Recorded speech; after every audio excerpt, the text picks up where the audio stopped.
은사주의에 대해서 좀 더 보는데요. 지난 시간에 은사주의 전반적인 모습을 간단히 살펴보았고, 오늘은 그 중에서 방언에 대해서 좀 더 집중적으로 볼 텐데, 고린도전서 14장을 중심으로 볼 것입니다. 사도행전과 고린도전서를 간단히 비교해 볼 텐데요. 역시 이 짧은 한 시간 통해서 방언에 대한 문제를 다 설명드릴 수는 없고, 또 방언에 대한 현상들이 워낙 다양하고 워낙 많은 사람들이 방언을 하고 있기 때문에 하지만은 우리가 이렇게 하는 이유는 성경적으로 올바른 걸 잡자는 얘기죠. 막 기도할 때도 이제 들었지만은 우리는 이런 사람이 이렇게 방언하고 이렇게 잘못되었고 누구는 나쁘고 어느 교회 목사는 어떻고 이게 우리의 목적이 되어서는 절대로 안 되는 거죠. 우리는 교리, 올바른 교회, 분별력을 위해서 필요한 겁니다. 분별력을 위해서. 저 역시도 과거에 방언을 했었었고 잘못된 것을 깨닫고 하나님의 말씀 안에서 돌입했었고, 또 이제 여기 계신 분들 중에서도 일부는 이제 이 은사주의 교회 다니시면서 방언을 하신 분들 계셨겠고, 그 순복음교회가 아니더라도 우리나라는 많은 교회들이 은사주의에 물들어 있기 때문에 그런 경험을 해보신 분들도 많이 있으리라 여겨집니다. 온라인으로 함께 참여하는 분들 중에서 그런 분들 많이 있을 텐데, 하나님 말씀이 무엇을 말하는지 이것을 분명히 깨닫고 정립하면 될 것 같습니다. 자, 우리가 지난 시간에 사도행전에서의 방언이 어떤 것인지 간단하게 살펴봤었어요. 기본적으로 방언은 믿지 않는 자들에게 주신 표적이라 그랬고, 유대인들의 표적을 구하는 거기 때문에 둘을 합치면 믿지 않는 유대인들에게 주시는 표적이라 그랬었고요. 그래서 사도행전 2장과 10장을 설명드리면서 사도행전 2장은 12사도들의 방언을 했는데, 이걸 통해서요 메시아를 믿지 않았던 유대인들이 하나님의 말씀을 듣고 깨달을 수 있는 그러한 상황이 됐던 것이고, 그러니까 믿지 않는 유대인들을 위해서 방언으로 말씀을 전한 거죠. 사도행전 10장은 이방인 코넬료가 방언을 했지만, 당시에 유대인인 베드로가 이방인이 우리랑 똑같이 구원받아 말도 안 돼 라고 믿지 못했던 그 상황을 믿게 하기 위해서 이방인에게 방언을 하ям으로써 성령께서 임하신 그 모습을 보여주신 거란 말입니다. 그것이 방언의 목적이었다는 얘기죠. 그래서 결과적으로 사도행전에서 방언은 믿지 않는 유대인들을 위한 표적이었고요. 그래서요, 방언은 외국어를 통해서 예언을 하는 겁니다. 말씀을 전하는 겁니다. 외국어를 통해서. 그러니까 형태가 외국어일 뿐이지 내용 자체는 말씀을 전하는 거니까 다른 것이 아무 차이가 없어요. 형태만 외국어일 뿐입니다. 그러니까 방언 자체가 초기 그렇게 대단한 게 아니었단 말입니다. 배우지 않은 사람이 어떻게 우리말을 하지? 이거 자체가 표적이었을 뿐, 내용은 복음을 전한 거였단 말이죠. 그런데 고린도 교회에서 방언이 좀 문제가 됐었어요. 사실 오늘날도 사람들이 오해하는 게 사도행전의 방언보다 고린도전서의 방언에 더 오류를 많이 범하거든요. 은사주의자들도요, 사도행전 2장의 방언이 외국어라는 건 대부분 알아요. 은사주의라고 그 정도 모르진 않아요. 모르는 분도 있지만 좀 성경 공부 좀 한 사람들은 당연히 사도들이 외국어로 전했다는 거기 때문에 알죠. 그래서 이렇게들 말해요. 사도행전의 방언은 대인 방언, 사람에게 하는 방언이었고, 고린도전서의 방언은 대신 방언, 하나님께 하는 방언이다. 이렇게들 구분해서 말해요, 은사주의자들이. 그래서 고린도전서에서는 사도행전과 다른 양상이 나타났던 걸 보게 되는데, 왜 그런 일이 있었는지 한번 간단히 봅니다. 자, 2차 전도여행 당시, 사도 바울이 2차 전도여행 당시에 고린도에 갔죠. 고린도에 가서 고린도 성도들에게 이제 회당에도 들어갔다가 이제 그 회당에서 거절당하고 이방인들에게 복음을 전했는데요. 고린도 교회가 세워졌잖아요. 사도행전 18장에 당시 고린도 교회에서 행했던 그러한 사도 바울의 사역이 잘 나와 있습니다. 근데 이때 방언했다는 말은 어디에도 없어요. 지금 사도 바울이 편지를 썼던 이렇게 로마서, 갈라디아서 등등 이제 많은 교회들이 있잖아요. 이 모든 교회들 중에 방언한 교회는 고린도 교회밖에 없는 거예요. 그러니까 고린도 교회에서 무슨 특별한 일이 있었다는 거죠. 이때 방언 없어요. 2차 전도여행 당시에 방언 없었습니다. 3차 전도여행 당시에 고린도에 가기 전에 에베소에 있었어요. 3차 전도여행 당시에 그러니까 에베소에 있다가 나중에 고린도를 가게 되거든요. 에베소에서 편지를 쓰는 게 고린도전서예요. 에베소에서 고린도전서를 쓰고 조금 더 위로 올라가 마케도니아에서 고린도 후서를 쓰고 그 이후에 고린도 교회를 방문하게 됩니다. 근데 고린도 전서를 썼던 이때에 방언 문제가 됐다는 거예요. 이때. 그러니까 2차 전도여행 당시에는 고린도 교회에 방언이 없었어요.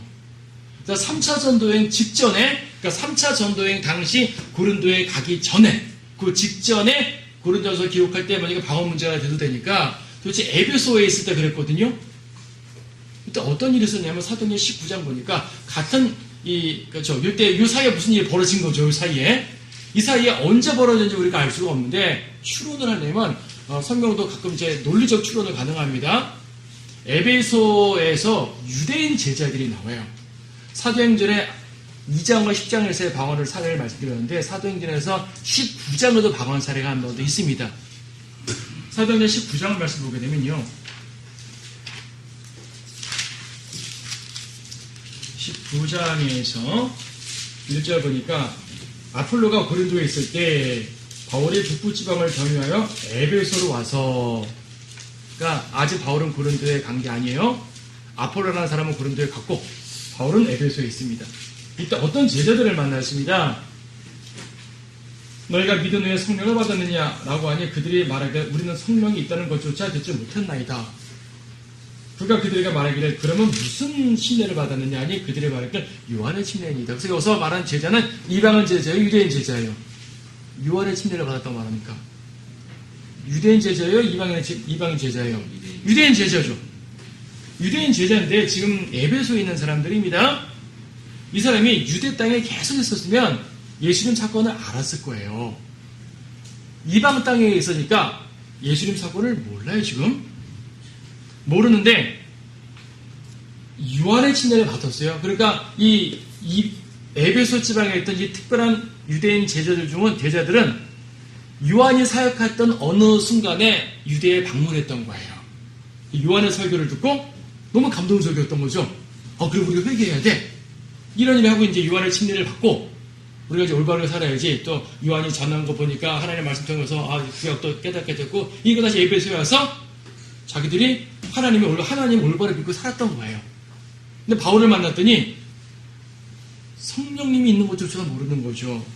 그래서 바울은 지금 4절에서 요한은 정령 회개의 침례를 주면서 백성들에게 자기 뒤에 오시리 즉 곧 그리스도 예수를 믿어야 한다고 말하였노라 하니 이들이 예수님을 믿고 침례를 받은 거예요. 그렇죠? 이분들은 지금요, 이 제자들은 아직 예수님 믿었던 사람들이 아니었던 거죠. 예수님 믿지 않았고 요한의 침례만 알고 살았었는데 바울을 만나서 예수님에 대해서 정말 제대로 된 복음을 들은 거예요. 그리고 구원받고 침례 받았는데 성령께서 임하시고 방언을 했습니다. 사실 이때 사도행전 19장이면 한참 뒤에 왔기 때문에 방언을 안 해도 돼요. 왜냐하면 바울이 유대인의 회당에 주로 많이 갔었고 유대인의 회당에 갔을 때 구원받은 유대인들이 여러 생겼는데 그들에게 일일이 안수해가지고 침례줘서 방언하게 한 거 아니었거든요. 이때 안 해도 됐어요. 이들은 지금 유대 땅에 왔었고요. 사실 이들은요 사도행전 2장에서 베드로에게 회심했어야 되는 사람들이에요. 그때 예루살렘에 와서 베드로 설교 듣고 회심하고 성령의 역사를 체험하고 했었잖아요. 그때 했어야 되는 사람들이 이때 한 거죠. 자, 문제는 이 에베소의 유대인들이 고린도로 건너갔다는 기록 자체는 없어요.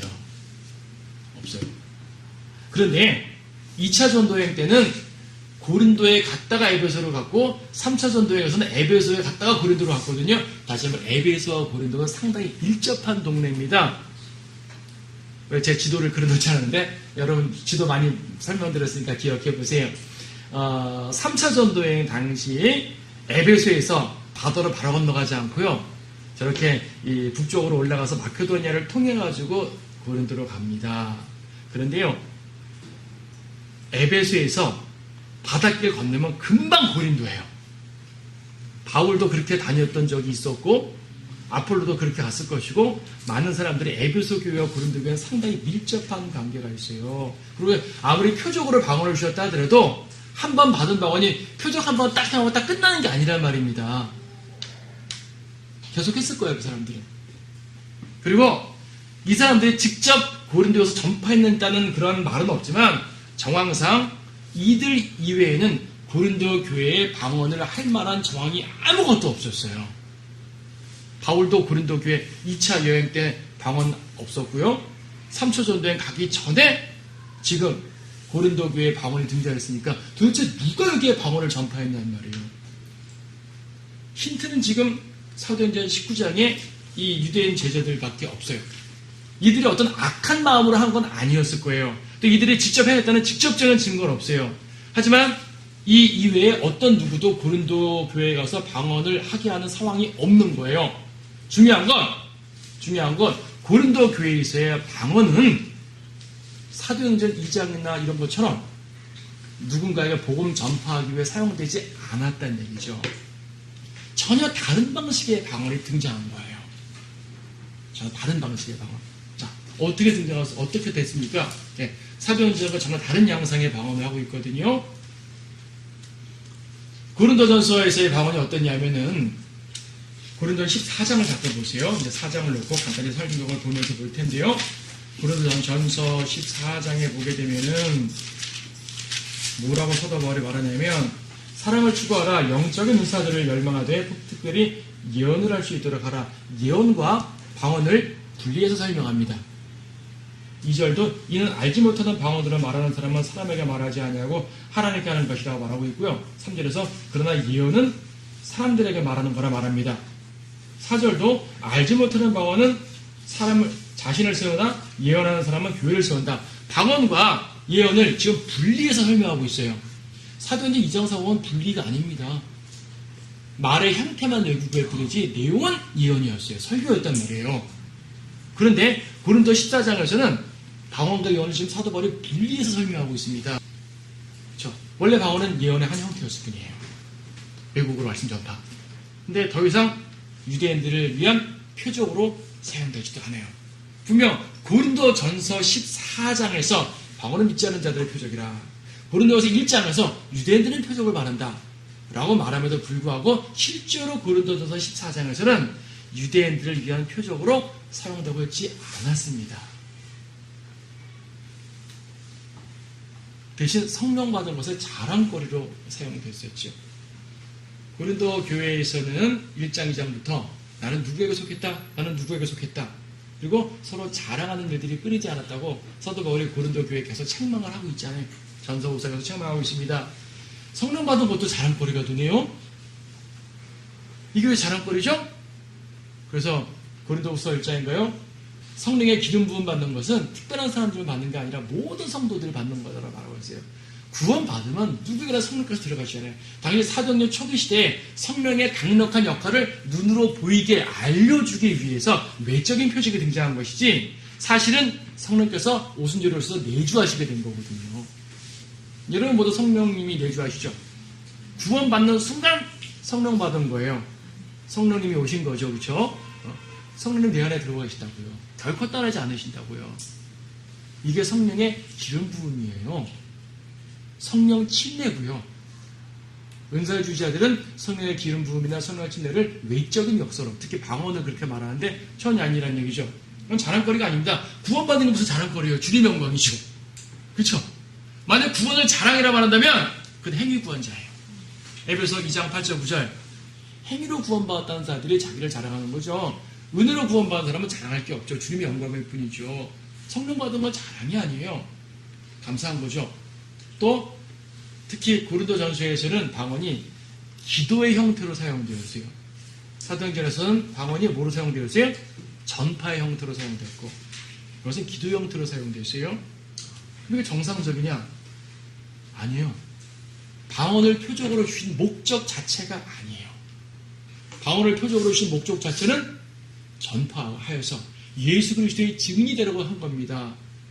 믿지 않는 자들에게 표적을 나타내서 믿게 하는 것이 목적이지, 믿는 사람들 안에서 성령 받은 걸 자랑하는 것을 왜 그런 걸 주셨겠어요? 성령님이 오신 목적 자체가 아닌 거예요, 지금. 그럼 뭡니까? 고린도전서의 방언은 변질된 방언입니다. 사도행전에서의 방언은 정상적 방언인데, 고린도전서에서의 방언은, 특히 14장 방언은 변질된 방언이에요. 정상적 방언이 아니에요. 아까 말한 에베소에서 구원받은 유대인들이 전파했다 할지라도 자기들은 정상적으로 받았다 하더라도 이것으로 전파하는 데 사용되지 않다 보니 편집될 수밖에 없는 거죠. 그래서요, 아무도 알아들을 수 없는 말이 되어버렸어요. 그래서 이 킹잼성에 보게 되면 알지 못하는 방, unknown tongue이라는 표현을 쓰고 있어요. 그래서 unknown이라는 말을 킹잼성에 보게 되면 이태리처로 되어 있는데 이 말은 원어에는 안 들었다는 얘기예요. 원어에는 이 말이 없지만은 문맥적으로 정확하게 설명을 해준 거예요. 킹잼성에서 unknown tongue로. 그래서 대부분 unknown tongue은 단수로 되어 있고요. 예외가 있지만 대부분 unknown tongue은 단수로 되어 있고 그냥 방언들, 외국어 방언은 방언들로 보통 표현을 합니다. 그렇게 빅 차이를 두셔도 큰 무리가 없어요. 약간 예외가 있지만. 자, 지난 시간에 말한 것처럼 미국에서 처음 방언이 시작됐을 때 말입니다. 그들의 간증은 이런 내용이 있어요. 우리가 방언을 했더니 보헤미아 사람이 알아듣더라. 그러니까 자기가 외국에 했다고 말하는 거예요. 글쎄요. 그럴 수도 있었겠죠. 근데요, 만약 그게 사실이라면은 1930년대에 은사주의 선교가 우리나라에 들어오거든요. 30년대에 최초의 서빙고 교회인가 은사주의 교회가 생겼다고 말씀드렸었는데 그때 들어온 선교사들이 한국어 방언을 봐서 들어온 거냐? 아니었어요. 한국어 방언을 봐서 들어왔어야 되는 거 아니에요? 그들의 말에 맞다면? 지금도 많은 은사주의자들이 선교한다고 합니다. 그럼 거기 가서 방언 받고 하면 되죠. 외국어 공부 왜 해요? 말이 안 되는 겁니다. 그래서 고린도전서에서의 방언은 알지 못하는 방언이에요. 자기 자신은 알았을까? 글쎄요. 이것은 이제 여기 대해서는 신학자들마다 그러니까 방언을 반대하는 우리 쪽 신학자들마다 자기는 알지만 다른 사람은 몰랐다 이렇게 주장하는 분도 계시고 자기도 모르는 말이다 라고 주장하는 분도 계신데 어떻게 봐도 우리가 말하는 교리에는 차이가 없어요. 저는 후자라고 생각을 하는데 아마 자기도 몰랐을 거예요. 제가 방언했던 그 시절의 말입니다. 제가 방언을 하면서 내가 무슨 기도를 했는지 스스로 추측을 하는 거예요. 무슨 말인 거 아니? 내가 어떤 상황을 놓고 기도할 거 아니겠어요? 그래서 우리 아버지 병을 낫게 해주십시오라는 그 마음을 간직하고 방언을 기도하면 내 방언이 뭔 말인지 모르지만 우리 아버지 병 낫게 해주세요. 요 말이겠구나 라고 생각을 해요. 이게 추측이에요. 대부분 그래요. 그러니까 제대로 통역을 하면 문장 구조 그대로 영어를 한국말로 통역하면 문장 구조 그대로 번역 해석이 되는 거잖아요. 의역을 할지언정. 그럼 방언도 그렇게 돼야지 통역의 응사가 되는 건데 그것이 아니라 내가 하는 기도 이러한 상상을 하면서 방언하면 내 방언이 그런 내용일 거야 라고 상상을 하는 거죠. 실제로 은사주의자들 그렇게 해요. 그러니까 자기도 모르던 말일 거예요. 대부분. 알지 못하는 방언이라고요. 여기 2사 6발절, 2사 13, 14, 19, 27절 몇 개 써놨는데 알지 못하는 방언. 그래서 이 방언을요. 이 사람들은 더 이상 전파의 형태로 사용하지 않고 기도의 형태로 사용했어요. 14장 22절 말씀. 제가 이 방언이 변질된 거라 말하는데 변질된 이유를 이걸 보시면 알아요. 22절 말씀에 그러므로 방언들은 믿는 사람들을 위한 것이 아니라 믿지 않는 사람들을 위한 것이라 그래 표적이라 그랬죠. 자, 믿지 않는 사람을 위한 표적이에요? 그러면 방언을 하게 되면 누군가 그것을 보고 예수를 믿어야죠. 사도행전 2장에서 베드로나 사도들이 방언을 했고 사람들이 그걸 보고 예수님 믿었단 말이에요. 자, 믿지 않는 자들을 위한 표적이라면 내가 방언을 한 걸 가지고 사람들이 믿어야 돼요. 근데 바로 다음 구절 23절 보세요. 그러므로 만약 온 교회가 한 자리에 함께 모여 모두 방언으로 말을 하게 되면 배우지 못한 사람들이나 믿지 않는 사람들이 들어와서 내가 미쳤다고 말하지 않냐겠느냐. 아니, 온 교회가 방언을 하면요 믿지 않는 자들이 들어와서 믿어야 될 거 아니에요. 방언은 믿지 않는 자들을 위한 표적이니까. 그런데 같은 문맥 23절에서 믿지 않는 자들이 들어와서 너희를 미쳤다고 할 것이 아니겠느냐 라고 말하고 있어요. 이해되시죠? 원칙은요, 방언을 하면 누군가가 믿어야 돼요. 이게 원칙이에요. 근데 고린도전서 14장에서는 방언을 했는데 사람들이 그걸 보고 미쳤다고 말해요. 현실이 그렇게 된 거죠. 고린도전서의 현실이 그렇게 됐어요. 그럼 정상이에요, 비정상이에요? 비정상이죠. 사도행전 2장에서의 방언은 주님께서 허락하신 정상적인 방언인데 고린도전서 14장의 방언은 비정상적인 방언이에요. 지금 22절, 23절을 같이 꼭 봐야 됩니다. 22절에서 믿지 않는 자들을 위한 것이랬어. 그럼 믿지 않는 자들이 믿어야지. 왜 오히려 미쳤다고 말하지? 바울이 말하는 것은 원래는 이랬었다. 근데 지금 그렇지 못하고 있다. 라고 말하고 있는 거예요, 지금. 문맥이 명확하죠? 성경 문맥적으로 정확히 보셔야 됩니다. 이렇게 말하면 여러분 이제 개념이 잡히셨을 거예요. 그래. 고린도전서 14장 방언을 가지고 방언을 정당화하면 안 되겠구나. 라고 알게 돼요. 근데 이렇게만 말한다고 그분들이 다 승복하면 참 좋겠는데 승복을 안 하죠. 왜 안 하냐면 우리가 읽었던 뜨문뜨문 봤지만 고린도전서 14장에서 방언을 긍정하는 것처럼 보이는 문맥이 여러 개 발견되기 때문이에요. 자, 논점들인데요. 2절에서 방언은 하나님께 하는 거라 말합니다. 이는 알지 못하는 방언으로 말하는 사람은 사람에게 말하지 않냐고 하나님께 하는 것이기 때문이요. 그러니까 기도 형태로 썼다는 얘기죠. 설교가 아니라 기도 형태로. 자, 방언은 하나님께 하는 것이다. 라고 그들은 주장합니다. 그래서 방언 기도는 정당하다라고 말하죠. 또 뭐라고 하냐? 14절에서 알지 못하는 방언을 말하는 사람은 자신을 세우나. 그래, 이 방언하면 다른 사람은 알아듣지 못하는 건 좀 안타깝지만 적어도 자기 자신의 신앙을 세우는 거 아니냐. 그러면 자기 자신의 신앙을 위해서는 방언이 유익하다. 라고 주장을 하는 거예요. 이런 구절들 가지고. 그럴듯하지 않아요? 넘어가겠죠? 넘어가겠어요? 5절에서 나는 너희 모두가 방언들로 말하기를 바라지만 사도 바울도 방언을 권장했네요. 14절에서는 만일 내가 알지 못하는 방언으로 기도하면 내 영은 기도하는 것이지만 나의 지각은 열매를 맺지 못하리라. 그래, 지각은 열매 맺지 못해도 다른 사람들 이해 못해도 내 영은 기도하는 거니까 괜찮지 않습니까? 라고 생각합니다. 하나 더. 통역자만 있으면 방언은 되는 거. 뒤에 이제 그 방언하려면 통역하라는 말이 나오잖아요. 27절에 통역하라는 말 나옵니다. 그럼 통역자만 있으면 방언해도 되겠네요. 자, 이러한 말들 합니다. 여러분 은사주의 교회 집회 가게 되면 대부분은 통역 없이 그냥 방언을 발설하고 있고요. 간혹 가다가 통변 은사를 받았다는 사람들이 한두 명 나와가지고 방언을 통변해줘요. 그 사람 제대로 받은지는 몰라요. 근데 그렇다니까 다들 믿어요.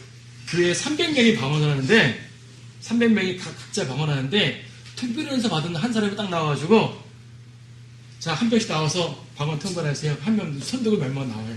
그 사람 방언하면 해석해줘요. 그게 해석인지 아닌지 이 사람 몰라요. 모르는 거예요. 그럼 그 나온 사람만 통변해주든지 모든 사람들 같이 왜 방언하고 있어요? 통역 없으면 하지 말라 그랬는데. 자, 보세요. 무슨 말인가 하면 이해를 해야 됩니다. 방언은 하나님께 하는 거다. 그러면 한국말로 기도하면 하나님께 하는 거 아닙니까? 방언은 하나님께 하는 기도입니다. 한국말로는 기도입니다. 어차피 한국말로 하든 영어로 하든 하나님 다 받으세요.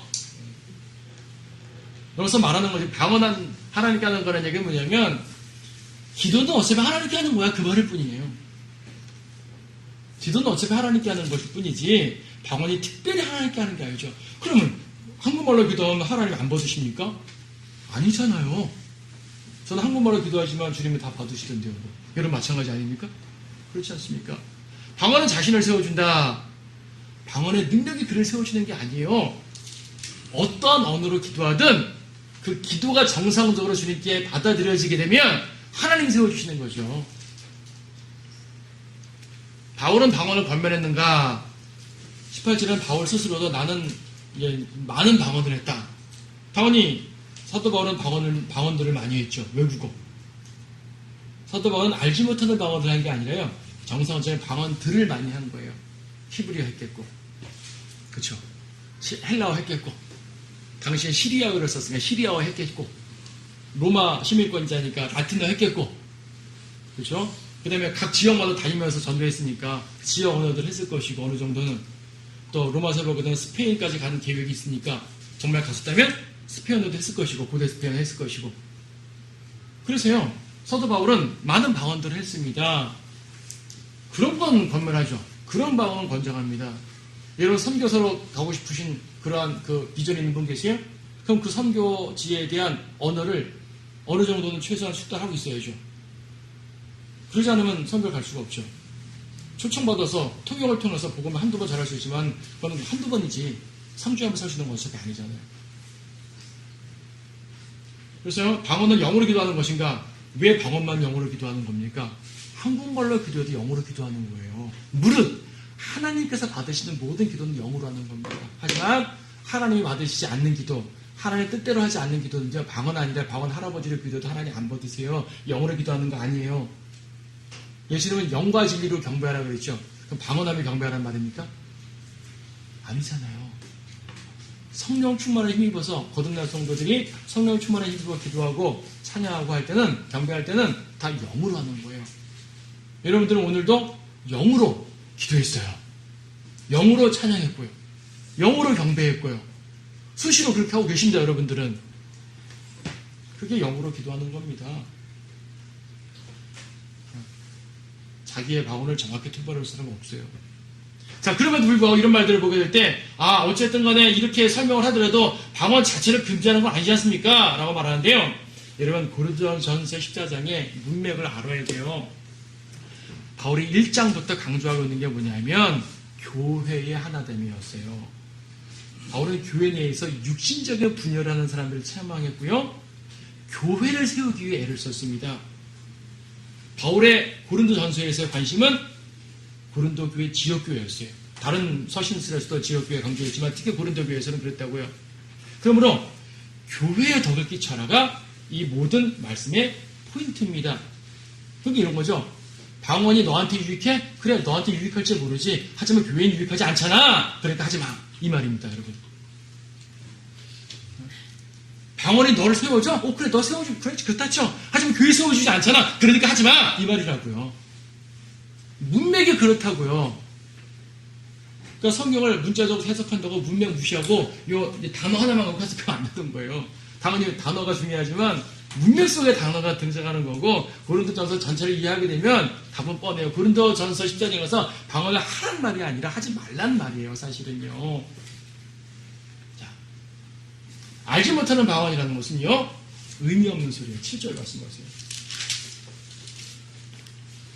필이나 하프같이 생명이 없는 것들일지라도 소리를 낼 때 그 소리를 구별하지 아니하면 피리를 부는 것인지 하프를 타는 것인지 어떻게 알 수 있으리요? 뿐만 아니라 만일 나팔이 불확실한 소리를 내면 누가 전쟁을 준비하겠느냐?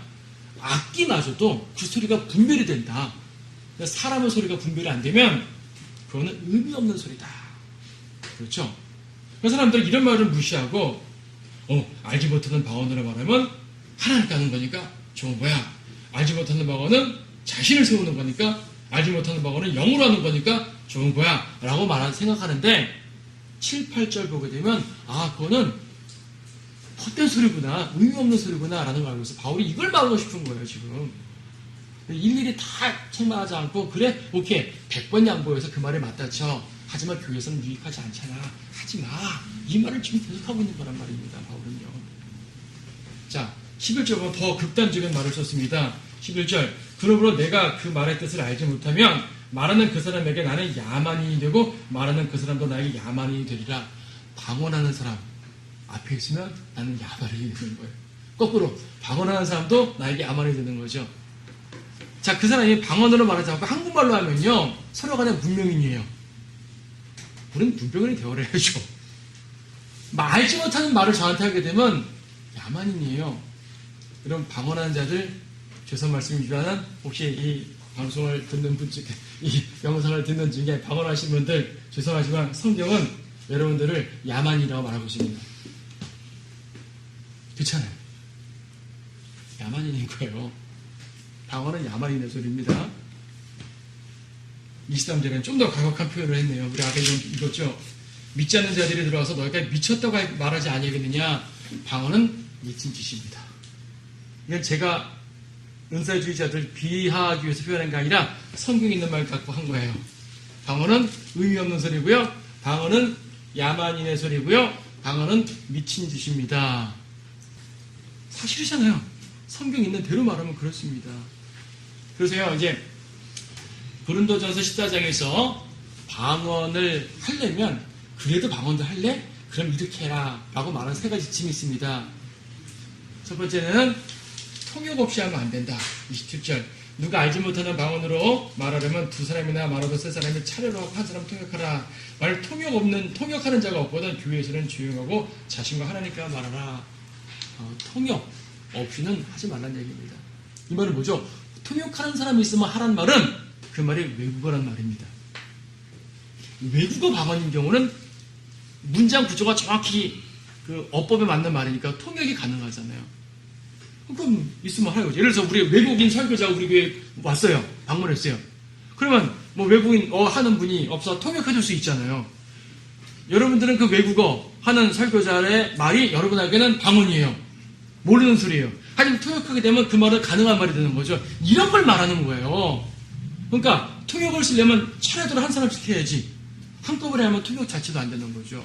그러니까 고린도 14장에서 고린도 성도들이 외국어를 말했든 정말 헛된 소리를 말했든지 간에 통역 없으면 하지 말라 라는 말을 하고 있습니다. 오늘날 이거 지키는 사람 얼마나 돼요? 은사주의 교회에서 한 명이라도 있어요?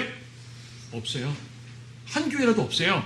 제가 알기로 교회에서 하면 안 된다, 개인적으로 하는 거 허용한다는 개념은 아니지만 혹여 100번 양보해서 한다 할지라도 교회에서 하지 말라. 자, 은사주의 교회들 여러분 집에서 방언하시고 교회에서 하지 마세요. 이렇게 말하는 목사가 간혹 있더라고요. 보니까 은사주의를 강조하지 않는 교회들 간혹 그렇게 말하는 분들이 있어요. 이 사람들은 어쨌든 고린도전서를 지키려고 나름 애를 쓰는 건데 이러한 교리를 제대로 알지 못하고 그냥 이렇게 구겨지책으로 하는 말일 뿐이죠. 교회에서 다들 하잖아요. 은사주의 교회들에서. 하나 더 34절에서 그러나 너희 여자들은 교회 안에서 조용히 하게 하라. 여기서 여자들이 조용히 하라는 말은 교회에서 자매님들 입 꼭 다물고 아무 말도 하지 마세요. 그런 말이 아니죠. 거기서 고린도전서 14장의 문맥이 뭐예요? 방언과 예언이에요. 예언은 하나님의 말씀 전하는 거니까 설교로 치고. 그래서 교회에서 자매님들이 기도든 설교든 공식 석상에 안 세우는 거죠. 개인적으로는 자매님들도 설교할 수 있어요. 설교가 별건가요? 복음 전파들 중에 큰 틀에서는 설교잖아요. 여러분 이웃집 누군가에게 복음 전하는 것은 큰 틀에서 예언이고 설교인 거예요. 가능하죠? 하지만 교회 강단에서 설교하면 안 하잖아요. 질서와 권위상 그렇습니다. 기도도 마찬가지고 우리 자매님들은 대표기도 안 시키잖아요. 그래서 자매님들이 기도 안 하는 거 아니지 않습니까? 이 둘만 교회라는 질서 속에서 규정을 짓는 것이지 자매님들도 교회에서 얼마든지 교제하시고요. 얼마든지 찬양하시고 자매님도 특성하셨잖아요. 얼마든지 하시고요. 어떤 분들은 이걸 너무 과도하게 적용해가지고 자매들은 성도들에 모여서 정말 아무 말도 하지 말고요. 거의 이렇게 조용히 하고 성경전 얘기 하시지 마세요 라고 말하는 사람이 있는데 그건 아닙니다. 사도행전 18장 19장 보게 되면 프리스킬라와 아킬라와 프리스킬라, 아킬라가 남편이고 프리스킬라가 부인이거든요. 이 부부가 아폴로를 가르쳤어요. 부부가 아폴로를 양육했다고요. 물론 주로 아킬라가 얘기했겠지만 남편이 얘기했겠지만 프리스킬라도 많은 조력을 하고 도와줬어요. 그러니까 자매들이라고 해가지고 성경 적용을 하지 말라는 거 아니라니까요. 저를 가끔 자매님들이 지적하는 말도 겸허히 듣고 그렇구나 살펴본다니까요. 안 그러면 안 되죠. 교만한 거죠. 자매님들하고 무시하는 거. 인격적으로 자매님들이 한 단계 낮은 사람들이 아닌데 교회 질서적으로만 그러는 거지. 자, 문맥이 뭐예요? 그래서 여자들이 조용히 하라는 말은 문맥적으로 예언과 방언이에요. 그러니까 교회에서 자매님들 방언하면 안 됩니다. 근데 대부분의 교회에서 방언을 여자들이 더 많이 하죠. 절대 다수를 많이 하잖아요. 제가 본 분만 해도 그렇습니다. 대부분 여자들이 많이 방언을 하더라고요. 비선명적이죠. 이걸 지키면서 방언을 한다면 그래 뭐 타치 안 할게라는 말이지 허용하는 말이 사실은 아니에요. 자, 문맥을 보면 알아요. 방언을 하란 말이지 말란 말인지. 고린도전서 14장은 사도행전에서 말하는 원래 방언의 의미와 많이 변질된 거다. 그 중에 외국어로 하는 사람도 있겠지만 알지 못하는 헛된 말들을 하는 사람도 꽤 많았는데 그들의 교회를 어지럽히고 있었다. 그들에게 바로잡는 지침을 주는 것이다. 그것이 고린도전서 14장임으로써 방언을 하지 말라는 것이 14장의 문맥입니다. 네, 그렇죠. 그래서 이제 사도 바울은 교회를 문맥으로 삼아서 교회의 포인트를 두고 이렇게 말하는 거지 개인적 방언을 허락하는 것은 아니라는 사실 차원을 아셔야 됩니다. 마지막으로 그럼 예언이라는 것은 무엇인가? 성경에 보면은 예언을 하라고 말하고 있어요. 예언을 하라고. 12장 끝에도 최상 은사들을 열망하라고 말하였으면서 13장은 사랑을 언급했습니다. 14장에서는 사랑을 추구하라. 영적인 은사들을 열망하다 특별히 예언을 할 수 있도록 하라. 사랑과 예언을 아주 강조해서 말하네요. 사랑을 13장에서 강조하고 14장은 예언을 강조합니다. 방언에 대해서는 부정적인 말을 계속하고 있지만 예언에 대해서는 긍정적인 말을 하고 있어요. 예언을 가능하면 하라라고 말하는 거죠. 예언이 뭐예요? 예언은 하나님의 말씀을 첫째 하나님의 말씀을 받아 말하는 것이고 둘째 미래를 말하는 거예요. 그래서 하나님의 말씀을 받아서 미래를 말하는 것이 예언입니다. 구약에 그랬어요. 이사야 하나님의 말씀을 말해요. 자기 말한 거 아니잖아요. 그렇다고 평상시적인 어떤 게 교훈적인 말을 한 게 아니라 예언을 했잖아요. 어떤 예언을 했습니까? 너희가 하나님의 말씀을 지속적으로 거절하면 멸망한다. 미래잖아요. 예언 맞죠? 근데 회개하면 회복한다. 미래죠. 예언이죠. 예언은 항상 미래적 요소가 있어요. 그래서 이거 다른 시간도 한번 언급 들었을 거예요. 대언이라고 표현하면 안 돼요. 큰 틀에서는 대언도 틀린 말은 사실 아니에요. 하나님의 말씀 전하니까 대언은 대언이죠. 하지만 성경에서 대언이라고 말하는 순간 예언적 요소를 빼버리니까 그거는 곤란 잘못된 번역인 거예요. 그래서 우리가 대언이라는 개념 자체가 무시하는 건 아니지만 하나님의 말씀 대신 말하는 거니까 하지만 포인트가 미래를 말하는 것이라는 사실을 절대 잊으면 안 돼요. 성경에서 예언을 빼버리면 더 이상 성경이 되지 않는 것입니다. 그래서 성경은 평범한 말씀 전파까지도 예언이라는 테두리 속에서 설명을 하고 있어요. 이것이 용어예요. 하나님 말씀을 받아 미래를 말하는 게 예언입니다. 근데 예언의 방식은 책망과 선포였어요. 예레미야, 스가랴 모든 선지자들의 예언 방식 보면 책망이죠. 그러니까 어떤 그 점쟁이들이 몇 년 뒤에 뭐가 일어날 것이다 이런 예언 한 적 없습니다. 예레미야, 이사야 모든 선지자들은 미래를 말하되 점쟁이처럼 말한 것이 아니라 조건적이죠. 책망이죠. 범죄하면 이렇게 됩니다. 그리고 그 말들이 이루어졌고요. 순종하면 이렇게 됩니다. 그 말들이 이루어졌습니다.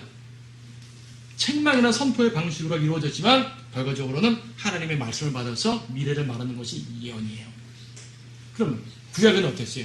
하나님의 말씀을 받는 방법이 달라요. 구약은 소위 말해 직통계시. 신약은 직통계시가 없죠. 여러분들 직통계시로 예언 받습니까? 우리는 하나님의 기록된 말씀으로 하나님의 말씀을 받는 거예요. 근데요, 하나님의 직접 말씀하신 구약이나 성경을 통해 받는 신약이나 하나님께서 주신 말씀이라는 건 동일하잖아요. 그렇죠? 여러분도 하나님의 말씀을 받아서 예언하는 거예요. 그래서 예언이라고 말할 수 있는 겁니다. 예언은 설교입니다. 말씀 전파. 좁게는 강단 설교고요. 넓게는 여러분들 개인적으로 복음을 전하고 진리를 가르치는 모든 것이 다 포함될 수 있죠. 고린도전서에서 자매들을 잠잠하라는 얘기는 교회에서 하는 그 공식 설교에 대해서 자매들 잠잠하라는 것이지 개인적으로 복음 전하는 것은 자매들 당연히 해야 되는 게 맞죠. 말씀 전파가 큰 틀에서 예언이에요. 설교죠, 설교. 근데 설교가 왜 미래를 말해요? 여러분 설교가 미래를 말합니까? 저는 미래 말했는데 오늘 아까 설교할 때 미래 말했잖아요. 성경이 기록된 대로 그들은 대원란에 들어갈 것이고 그들은 적그리스도의 통치 아래 들어갈 것이고 회개하고 그들은 돌아올 것이다. 성경 기록된 대로 저는 예언했잖아요. 미래를 말했으니까 예언이죠. 하나님 말씀에 따라서. 여러분 복음 전합니다. 복음 전할 때 A라는 사람한테 복음 전했는데 당신 이 말을 믿으면 구원받고 하늘나라 갑니다. 미래 어느 순간에 여러분 휴가 겁니다. 예언했잖아요. 예언이고 몇 날 며칠에 하늘이 열릴 것이다 이런 이거 예언이 아니죠. 여러분은 복음 전할 때부터 예언을 하는 거예요. 상대방의 복음을 거절했어요. 당신은 지옥 갈 겁니다. 언제 죽을지 모르지만 죽으면 지옥 갈 거예요. 그래서 그 사이에 다른 시간이라도 꼭 예수 영접하세요. 예언이죠. 그래서 예언이라 말하는 겁니다. 자, 그러면 하나님 말씀 전하는 설교나 말씀 전파, 진리 전파가 예언인 이유는 뭐냐면 반드시 그를 책망하고 세우면서 미래를 전달해 주니까 예언이 되는 거예요. 수많은 교회들에서 예언적 요소 없이 그냥 도덕 강론만 할 때 있잖아요. 도덕 강론, 철학 강론만 하고 여러분이 착하게 삽시다, 선하게 합시다. 이건 예언이 아닌 거예요. 그래서 예언이 아닌 거죠. 설교가 예언이 될 수 있는 이유는 하나님의 말씀을 통해서 무엇일까를 선포하고 길을 제시해줘야 예언이 되는 겁니다. 단순한 도덕적, 사회적 교훈이 아니라 약속되고 경고된 미래를 예언합니다. 그래서 이 신약서 고린도전서 14장에서는 이걸 하라고 말하고 있어요. 쓸데없는 방언하지 말고 이런 예언할 수 있도록 하라. 그래서 14장 1절도 성도들이 추구해야 될 것은 사랑과 예언입니다. 우리의 성품으로서는 사랑의 열매를 맺어야 되는 것이고요. 예언, 즉 복음 전파, 그렇죠? 진리 전파라는, 그러니까 사랑과 진리, 결과적으로 사랑과 진리예요. 이것이 여러분이 추구해야 될 바입니다. 은사주의자들처럼 잘못된 방언 같은 잘못된 것들로서 우리를 스스로 오염시키지 말고 하나님의 말씀을 통해서 우리가 성령님을 통한 사랑과 또 복음 전파, 진리 전파라는 온전한 이러한 모습을 주님 안에서 해야 함으로써 주님께 칭찬받고 주님을 오시는 날 또 기뻐할 수 있는 그런 성도들이 되어야 됩니다. 이것이 고린도전서 14장에 말하는 참된 뜻이라는 것을 아시기 바랍니다.